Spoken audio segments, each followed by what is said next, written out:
하나님 말씀은 베드로전서 1장 13절에서 19절까지 말씀입니다. 그러므로 너희 마음의 허리를 동이고 근신하여 예수 그리스도께서 나타나실 때에 너희에게 가져다 주실 은혜를 온전히 바랄지어다. 너희가 순종하는 자식처럼 전에 알지 못할 때에 따르던 너희 사욕을 본받지 말고 오직 너희를 부르신 거룩한 이처럼 너희도 모든 행실에 거룩한 자가 되라. 기록됐으되 내가 거룩하니 너희도 거룩할지어다 하시느니라. 외모로 보시지 않고 각 사람의 행위대로 심판하신 이를 너희가 아버지라 부른즉 너희가 나그네로 있을 때를 두려움으로 지내라.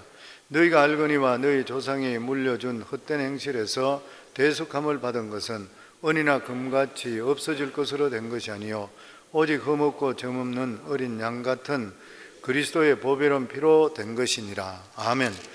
신약의 서신서 중에는 공동서신서, 일반 서신이라고 이야기하죠. 공동서신서와 바울서신서가 있습니다.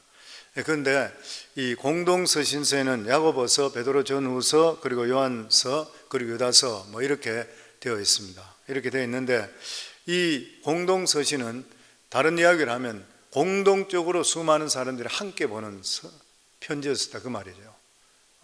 일반적인 서신인 것이요. 그런데 사도 바울이 보냈던 편지는 지역적으로 지정해서 보냈던 그런 편지죠. 그래서 그 당시에 사도 바울의 서신보다는 이 공동서신서가 훨씬 더 권위가 있었습니다.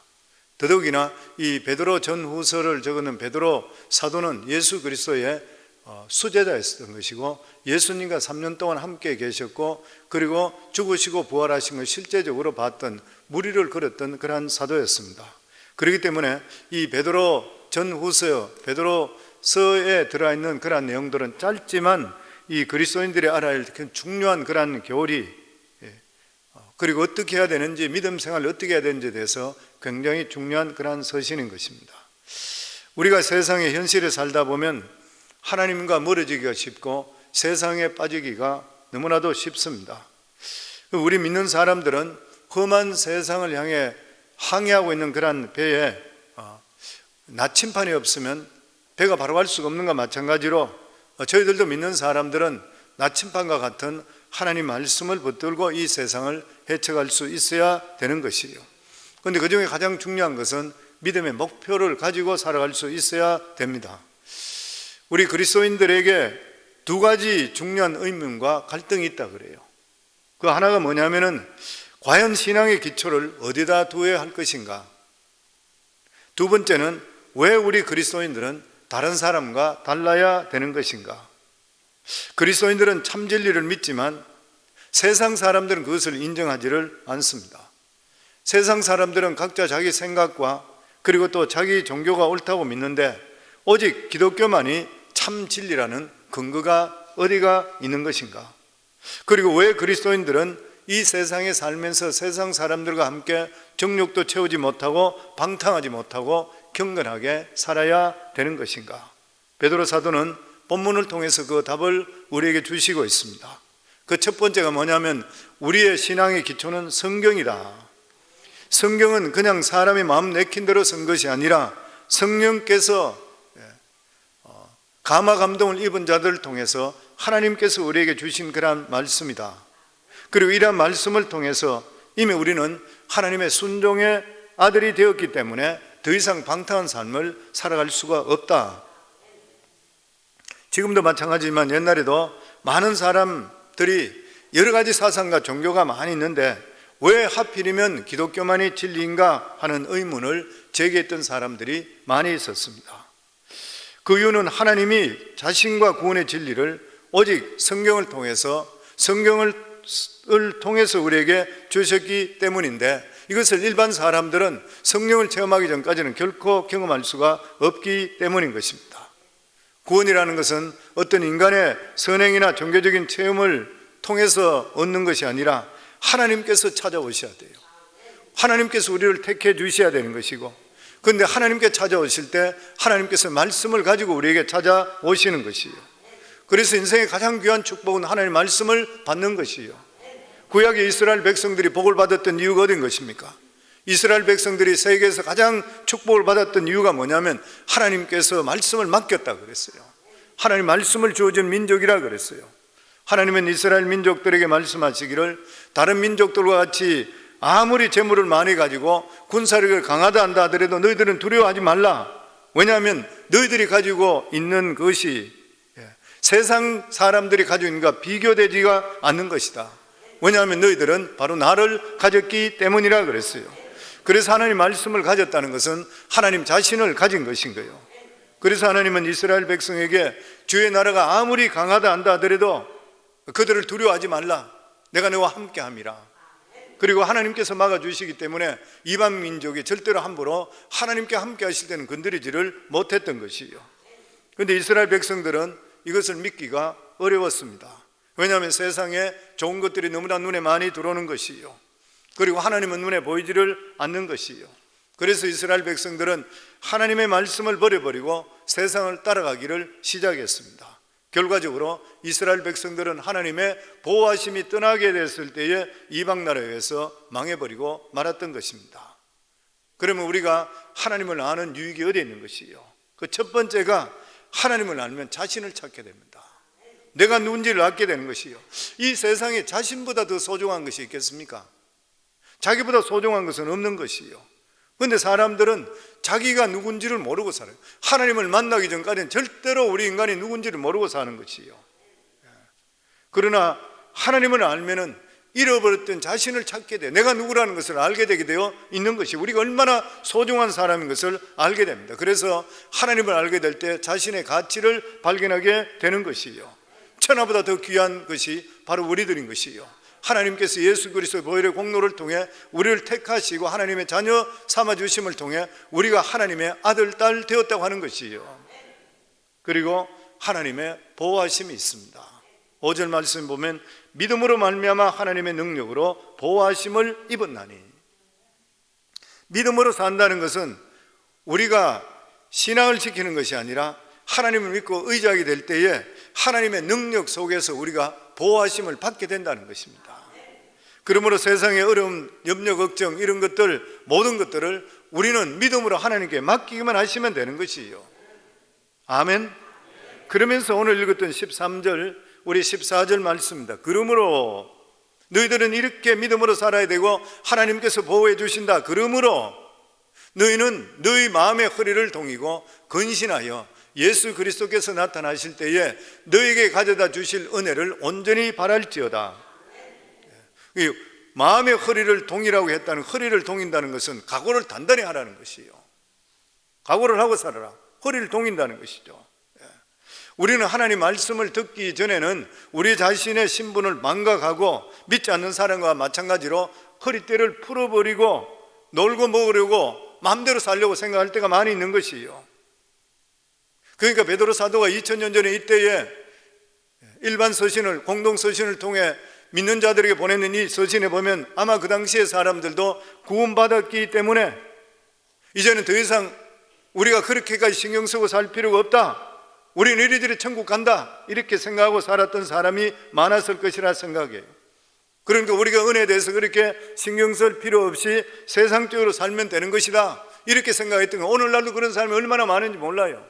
교회 와서 그냥 예배만 드리고 살아가는 삶은 가정이나 사회나 세상과 똑같이 사는 사람이 수도 없이 많아요. 그러니까 목장 예배를 드린다는데 구역 예배 드리는데 술판이 벌어지고 이게 있을 수가 없잖아요. 이런 데도 있다 그래요. 뭐 안 그런 데가 대부분이겠지만 이런 사람들도 있다 그래요. 세상적으로 모이면 똑같은 세상 끝에 사는 것이에요. 옛날에도 그랬던 거예요. 사도 바울이 사도 베드로 그렇게 이야기하는 것이에요. 그래서 사도 베드로는 여기 말씀에 보면 우리의 구원은 아직 끝난 것이 아니고 주님이 오시는 것을 기다리는 중이라 그랬어요. 우리 삶 속에서도 이 진정한 복은 이 세상에 받는 것이 아니라 주님이 오실 때 주님께 주시는 것이라 그렇게 말씀하고 있는 것이에요. 그때까지 우리 모든 믿는 자들은 허리를 동이고 열심히 자기에게 주어진 복음의 사역을 감당할 수 있어야 된다, 그렇게 말씀합니다. 그러며 14절에 보면 다시 너희가 순종하는 자식처럼 전에 알지 못할 때에 따르던 너희 사육을 본받지 말고. 우리 눈에 하나님 나라는 보이지 않고 오직 세상의 좋은 것들만 보이기 때문에 우리는 믿지 않는 사람들과 같이 살고 싶을 때가 많고 그러한 유혹에 빠질 때가 너무나 많이 있는 것이에요. 이걸 떨치기가 정말 어려운 일인 것이에요. 그러나 우리는 예수를 믿음을 통해 성령께서 우리 속에 내주하시기 때문에 알든 모르든 우리는 변화되어 있습니다. 옛날에는 불순종의 자식이었었지만 이제는 순종의 자식이 된 것이에요. 그러니까 우리가 예수를 믿음을 통해서 과거의 잘못된 생활을 청산하고 하나님의 착한 아들이 됐다는 것을 우리가 인식할 수가 있어야 되는 것이에요. 그러면서 15절과 16절입니다. 같이 읽습니다. 오직 너희를 부르신 거룩한 이처럼 너희도 모든 행실에 거룩한 자가 되라. 기록되었으되 내가 거룩하니 너희도 거룩할지다 하셨느니라. 하나님은 우리로 하여금 예수 믿게 하신 것은 단순히 복받고 잘 살기 위해서가 아니라는 것이요. 그래서 우리가 기복신앙을 경계해야 된다는 그런 이유가 뭐냐면은 일반 종교와 마찬가지로 복의 신앙으로만 해서는 안 된다는 거예요. 하나님께서 우리들에게 원하시는 건 무엇이에요? 하나님처럼 거룩한 자가 되길 원하는 것이요.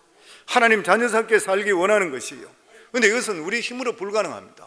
그렇지만은 우리가 믿음으로 살게 될 때에 성령께서 우리 속에 역사하셔서 하나하나 고쳐가면서 변화되게 만들어 주시는 것이요. 그래서 여기 16절에 기록되었으되 내가 거룩하니 너희도 거룩할지어다. 이거는 레위기에 나오는 말씀입니다. 레위기 19장 2절에 보면 이스라엘 백성들을 불러내시고 나서 내가 거룩하니 너희도 거룩할지라. 하나님께서 말씀하셨잖아요.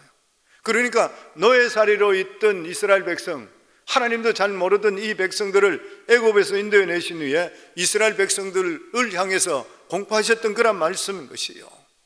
그러니까 너희들은 노예처럼 세상 사람처럼 살지 말고 하나님 말씀대로 살아라. 하나님 말씀대로 사는 게 거룩한 삶인 거예요.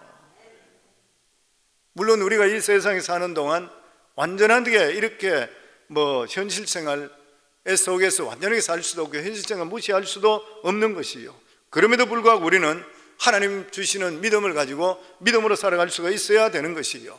왜냐하면 믿음으로 살아야 능력이 나타나게 되어 있는 것입니다. 요한복음 11장 40절에도 보면 예수께서 이르시되 내 말이 내가 믿으면 하나님의 영광을 보리라 하지 아니하였느냐 하시니, 죽은 지 나흘 된 나솔에 대해서 말씀하실 때잖아요. 마르다와 마리아에게 네가 내 말을 들으면, 그리고 내 말을 믿으면 하나님의 영광을 본다는 거예요. 우리 삶 속에 하나님의 말씀을 그대로 믿어드리면 하나님의 능력은 나타날 줄 믿습니다. 마가복음 9장 23절에도 예수께서 이르시되 할 수 있거든요. 무슨 말이냐? 믿는 자에게는 능치 못함이 없느니라. 좋으신 하나님이심을 믿으시기를 주의 이름으로 축원합니다. 치료하시는 하나님이심을 믿으시기를 주의 이름으로 축원합니다. 문제를 해결하시는 하나님이심을 믿으시기를 주의 이름으로 축원합니다. 하나님은 다 모든 것을 해결해 주실 수가 있는 것이에요. 믿음으로 살 때에. 제가 설교 준비하면서 카트 대통령이 참 믿음의 분이잖아요. 어쨌든 그분은 옛날에 대통령 시절 때도 기자들이 다니면 기자들이 인터뷰한다고 하고 할 때도 카트 대통령이 항상 했던 이야기가, 당신들도 주일 되는 것 같으면 각자 교회로 돌아가서 예배들 하나님께 예배드리세요. 인터뷰보다 더 중요한 것이 그것입니다. 그렇게 이야기했다는 그런 분이잖아요. 근데 이분이 2015년도에 기록을 찾아보니까 그 피부암이 전이 돼서 그 브레인하고 간까지 다 전이가 된 거예요. 그때 아마 신문에 나오고 그렇게 했습니다. 2015년. 지금이 나이가 이분이 몇 살인가요? 아직 살아있잖아요. 98세예요. 9988-234 넘어갈 것 같아요. 어쨌든 98세고 부인도 지금 95세고 참 귀한 일이, 얼마나 복이죠. 근데 그때에 의사가 진단하고 뇌와 간까지 전이됐기 때문에 4개월밖에 못 산다 그랬대요. 그럼에도 불구하고 이분은 계속적으로 아이들 주일학교 교사로 계속 가르쳤어요. 마지막 순간까지도 가르쳤다는 거예요. 그러면 나서 하나님 말씀을 외우기 시작하는 거예요. 외우기 시작한 게 제가 채찍의 맞음을 통해 너희가 나음을 입었느니라. 주님 이렇게 말씀해 주셨지 않습니까? 저는 이 말씀을 믿습니다. 이 말씀을 영적으로 먹습니다. 주님 고쳐 주시옵소서. 그런데 넉 달이 돼도 안 죽어요. 병원에 가서 조사했더니만 암이 다 없어졌다 그래요. 지금도 계속적으로 모니터링을 하고 있는데 2015년이니까 7년 동안 지금 아주 건강하게 활동하고 있다 그래요. 사명이 남아있는 자는 하나님께 생명을 살려주실 줄 믿습니다. 우리 삶 속에. 그래서 우리가 사명을 발견하고 믿음으로 하나님께 초점 맞추는 게 너무나 귀한 일인 것이요. 하나님께 치료해 주시길 원하세요. 우리 교회도 환자들이 여러분들이 계셔요. 그분들 위해 계속적으로 기도하잖아요. 출애굽기 15장 26절에도 보면 이런 말씀이 있습니다. 이르시되 너희가 너희 하나님 나 여호와의 말을 들어 순종하고 내가 보기에 의를 행하며 내 계명에 귀를 기울이며 내 모든 규례를 지키면 내가 애굽 사람에게 내린 모든 질병 중 하나도 너에게 내리지 아니하리니 나는 너희를 치료하시는 여호와 라파. 아멘. 구원은 은혜로 말미암아 받지만 우리 삶 속에 윤리와 도덕을 행하고 하나님 뜻 가운데 살아갈 때 하나님의 능력이 우리 속에 임하게 되어 있다고 하는 것이요. 시편에도 똑같이 그런 고백이 있습니다. 시편 103편에 보면 내 영혼아 여호와를 송축하라. 내 속에 있는 것들아 다 그의 거룩한 이름을 송축하라. 내 영혼아 여호와를 송축하며 그 모든 은택을 잊지 말지어다. 그가 내 모든 죄악을 사하시며 내 모든 병을 고치시며 내 생명을 파멸에서 구속하시고 인자와 긍휼로 관을 씌우시며 좋은 것으로 내 소원을 만족케 하사 내 청춘으로 독수리같이 새롭게 하시는도다. 나이 드신 분들 힘내기를 주 이름으로 축원합니다. 병 드신 분들도 힘내기를 주 이름으로 축원합니다. 좋으신 하나님께서는 모든 죄를 사하시고 모든 병을 고쳐주시고 우리 생활을 저주에서 건져주시는, 축복으로 건져주시는 좋으신 하나님이라 잊지 마시고 감사하기를 주 이름으로 축원합니다. 그런데 우리가 율례를 지키고 순종해야 되는 것이요.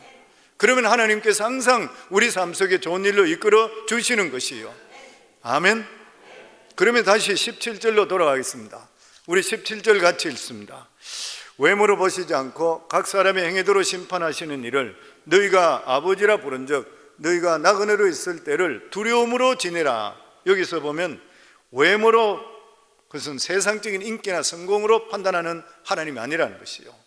그리고 각 사람의 행위대로 판단한다는 것은 여기에 보면 공로나 뭐 업적을 보는 것이 아니라는 것이요. 세상 기준으로 판단을 하시질 않는 하나님이시요. 하나님께서 각 사람을 판단하실 때 말씀으로 얼마나 변화됐냐는 거예요.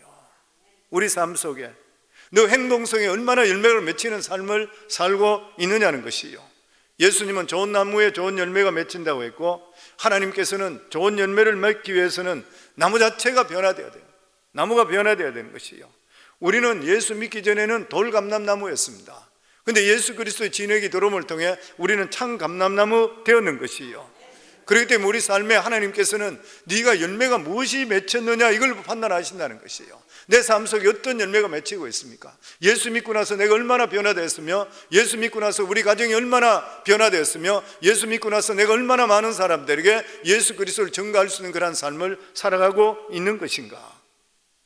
그러면서 여기 말씀 보면 외모로 보시지 않고 각 사람의 행위대로 심판하시는 이를 너희가 아버지라 부른즉 너희의 나그네로 있을 때 두려움으로 지내라.